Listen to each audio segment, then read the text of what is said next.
CITA son. I'm right here fucking with my guys at Thizzler, man.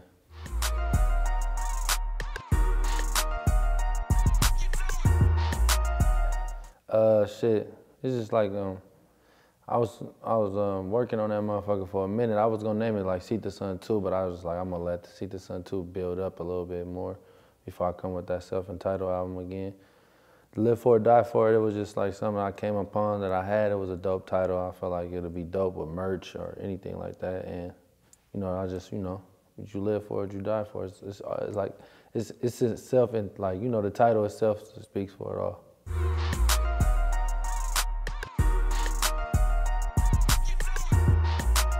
I mean, at the end of the day, all the music is still like, on the same shit, but you know, CITA Son was like, it was a classic tape to me. It was my first tape, so I just didn't want to rush and make it a 2 and turn it into like a mixtape series. I wanted to have like meaningful, so when I do the number 2, people are like, oh, it's a number 1 that people that never knew about it, you know? So I did the Live For It, Die For It just for like, you know, you rap, you live for it, die for it. The life you live in, hustling, basketball, playing football, whatever you do, you know, if you live for it, would you die for it?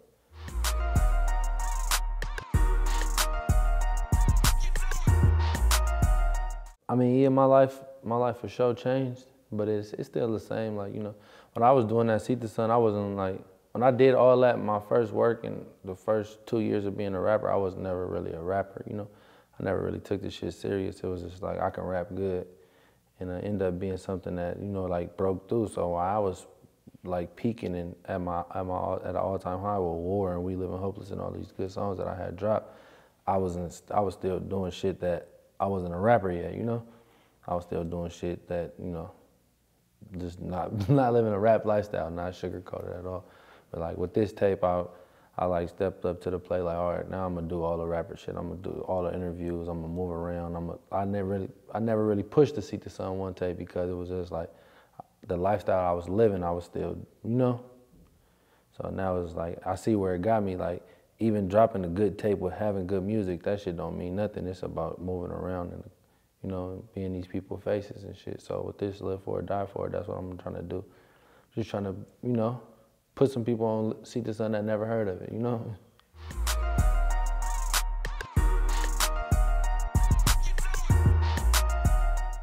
Cease, that's my brother, man, since forever.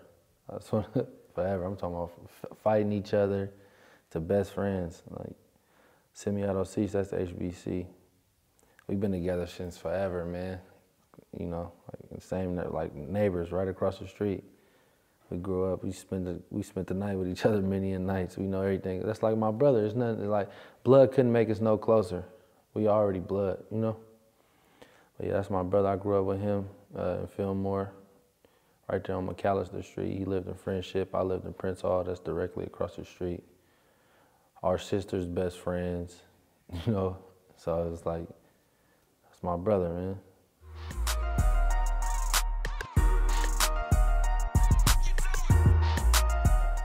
I mean, it was like our shit, you know, me and Zay from the same neighborhood. Zay, a lot of people don't know Zay from San Francisco.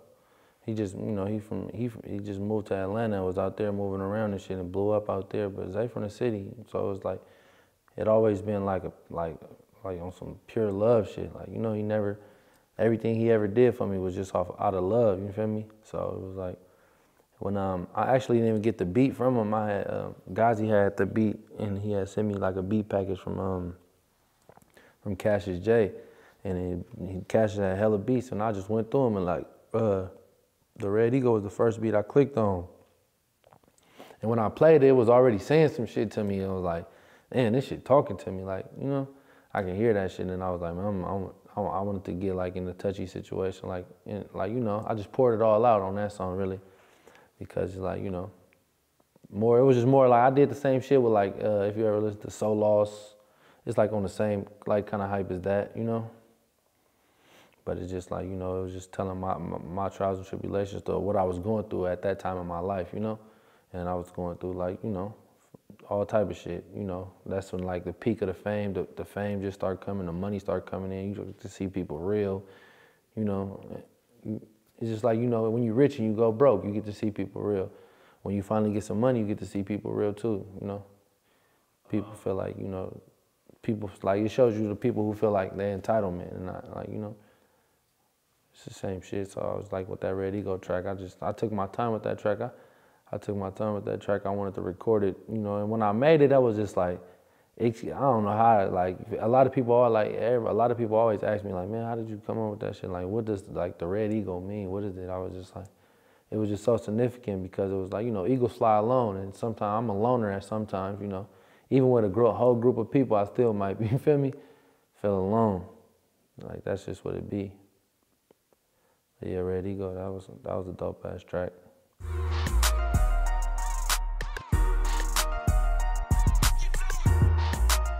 Yeah, I had met him. He had brought me out on one of his shows out here at the Warfield. He had a show in the Warfield. Me and my boy Prezi. Prezi like my brother too. But he had brought me out, and he had reached out to me. Adam, I had pulled up. He was in the city. I had pulled up. I went downstairs. I met him and hollered at him. We talked for like an hour, 30 minutes to an hour. He was so gamed up, bro. It was scary. And then it was like, you know how you feel a vibe with somebody trying to like manipulate or like see the benefits for them. He didn't really care about, like, you feel, it was crazy, bro. The whole conversation was just crazy after, like, you know, it definitely played a part that he passed away, but like the recap of what he, like him just like, you see how the whole effect on the whole world, like, so it was like, it ain't only me that feel like this, you know, the whole world feel like this shit. But yeah, that nigga was, man, that boy was a legend. He was telling me, like, man, I listen to your music, man. I see the Sun tape, man, that shit hard, boy. He was like, the pain in that motherfucker hard. He was like, I fuck with, you know, I got put on with the war and shit, but he was like, he fuck with the Dead or Alive. I'm like, for real? He was like, yeah, that shit hard. And I was like, man, that was a song, that was a song I least expected him to say that he fuck with, but for sure, he was like, man, that Dead or Alive, man. I'm like, man, that shit crazy. That was just motivation, you know, he brought me out and shit. But yeah, Nip a legend for sure. Long live.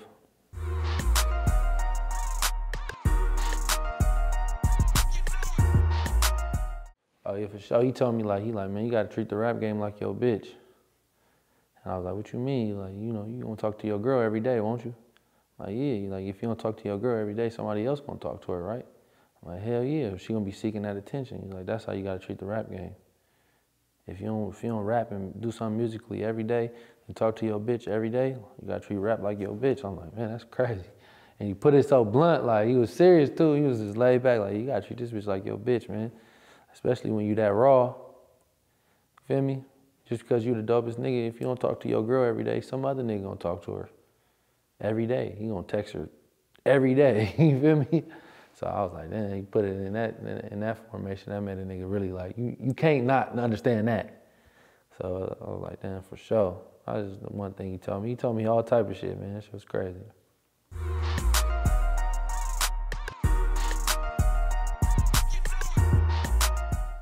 That was everything. That was everything. To me, for sure, you know. That was everything. They showed me everything. My grandma was a savage, you know. So I'm like, I was the only boy, so at the time, my little brothers, I got twin little brothers, so, but I'm the oldest boy growing up in my house. I'm my dad's first child and my mom's first son. So just being my mom's first son, you know, she cherished the fuck out of me, period. She was in love with me. I mean, my grandma, I'm her first grandchild, so it was like, you know how that shit feel. I mean, I don't know if your parents are your grandma's first grandchild or something, or your mom's first boy, but just being that, I was just like the light of their life, you know. My grandma was she just taught me how she didn't tolerate no bullshit. She didn't go for it. It wasn't, you ain't running no game on my grandma. You know, even her being a woman, she come up in that era.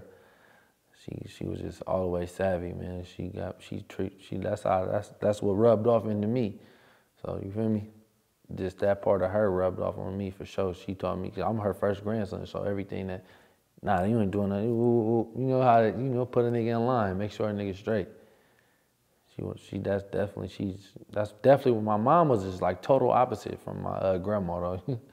My mom was like very, very, very understanding, soft-spoken, very like, like, nah, don't do that, don't do that, don't do that. She'd be able to tell you 3, 4 times, and then boom, it happened to you. That's why I told you don't do that. My grandma was don't do that, motherfucker. You gonna find out right then and there. You feel me? So yeah, it's just like they total opposites, but they both. That's my world in one. Them 2 ladies, and it was crazy. My first kid, I had twin daughters, so it was like I named one of them after my grandma and one of them after my mama. So.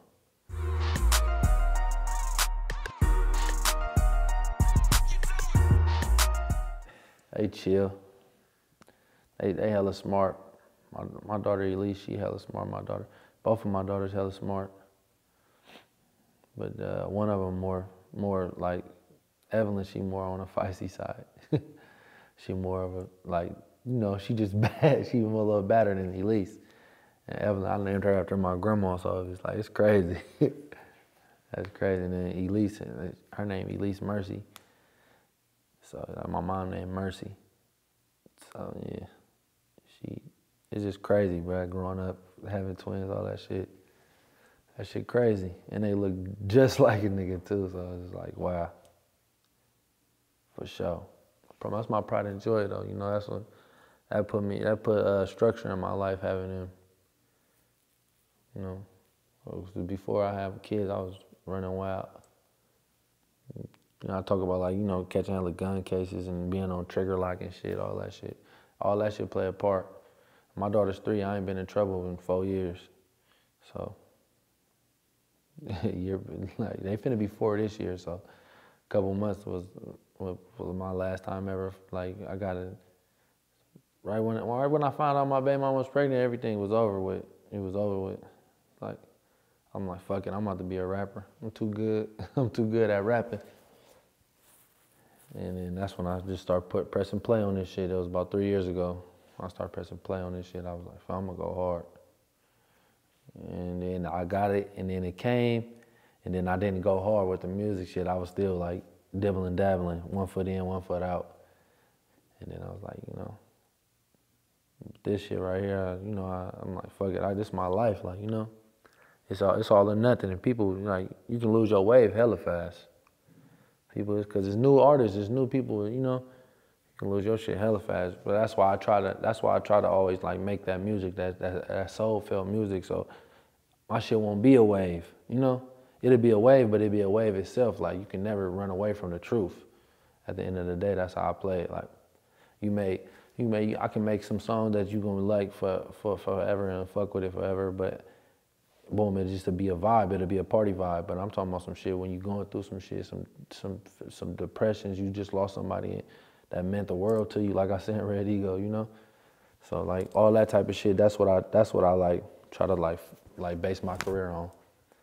I want give people that edge, like, then you ain't the only person going through shit. And I know I'm not the only, it's people that shit way worse than what I'm going through. At the end of the day, I'm here to motivate and speak for the people that can't get heard.